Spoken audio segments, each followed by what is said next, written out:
بسم اللہ الرحمن الرحیم۔ Historical word T V YouTube channel کے معزز خواتین و حضرات، السلام علیکم۔ حضرت یونس علیہ السلام کی مکمل کہانی قرآن مجید اور حدیث کی کتب میں ملتی ہے۔ ان کی کہانی ایمان اور صبر کی مثال ہے، اور یہ بھی بتاتی ہے کہ اللہ تعالیٰ کی رحمت اور معافی سے کوئی بھی شخص محروم نہیں رہ سکتا۔ حضرت یونس علیہ السلام کا قصہ۔ حضرت یونس علیہ السلام بنی اسرائیل کے نبی تھے، اور انہیں جو کہ موجودہ عراق میں ان کے لوگوں کی ہدایت کے لیے بھیجا گیا۔ دعوت دین۔ حضرت یونس علیہ السلام نے نوی نائے لوگوں کو اللہ تعالیٰ کی طرف دعوت دی اور انہیں بڑے اعمال سے باز آنے کی تلقین کی، تاہم لوگ ان کی باتوں کو نہ مانتے اور اپنی ضد پر قائم رہتے۔ غضب تک جب لوگوں نے حضرت یونس علیہ السلام کی نصیحتوں پر توجہ نہ دی تو آپ ان کے عذاب آنے کی پیشن گوئی کی اور وہاں سے چلے جانے کا فیصلہ کیا۔ آپ نے اللہ کے حکم کے بغیر نینوا چھوڑ دیا، جس کی وجہ سے اللہ تعالیٰ نے آپ کو آزمائش میں مبتلا کیا۔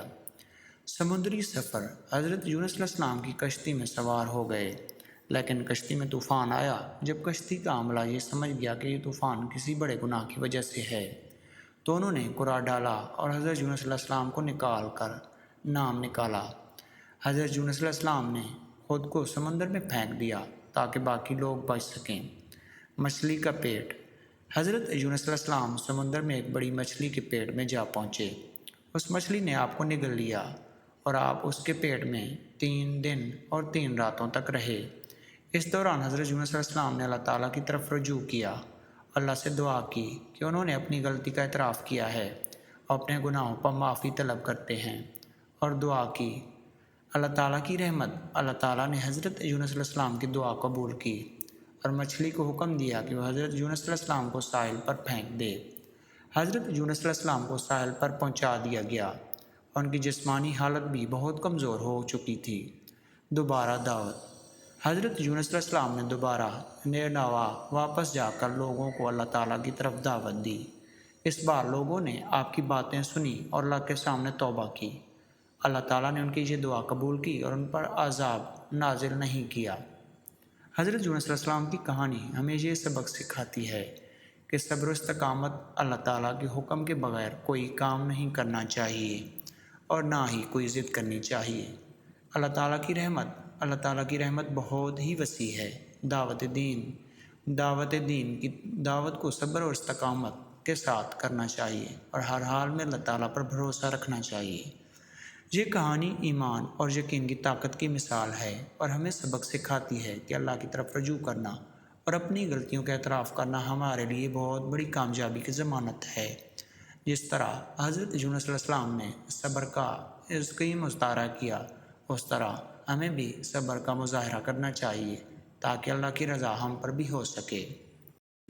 ویسے تو ہر نبی کا قرآن مجید میں ذکر ہے، لیکن حضرت یونس علیہ السلام کا ذکر قرآن مجید کی سورہ یونس میں واضح طور پر موجود ہے، جن میں ان کی استقامت اور جرأت کی مثال قائم کی گئی، اور ان کی استقامت پر اللہ تعالیٰ نے جو انعام ان پر نازل کیا وہ بھی اس بارے میں ذکر کیا گیا ہے۔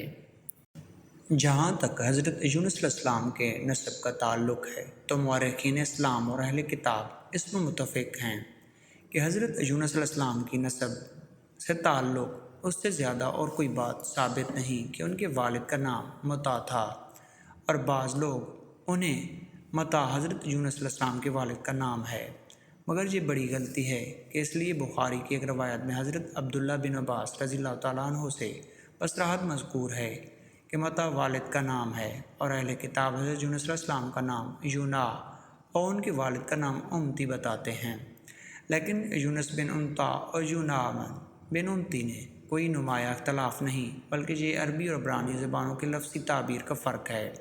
جہاں تک حضرت یونس علیہ السلام کے مبعوث کیے جانے میں زمانے کا تعلق ہے تو حافظ ابن حجر فرماتے ہیں کہ حضرت یونس علیہ السلام کے زمانے کا تعین تاریخی روشنی میں تو مشکل ہے، البتہ بعض مورخین نے یہ ضرور کہا ہے جب ایران یعنی فارس میں طواف الملوک کا دور تھا، اس وقت حضرت یونس علیہ السلام کا ظہور ہوا تھا۔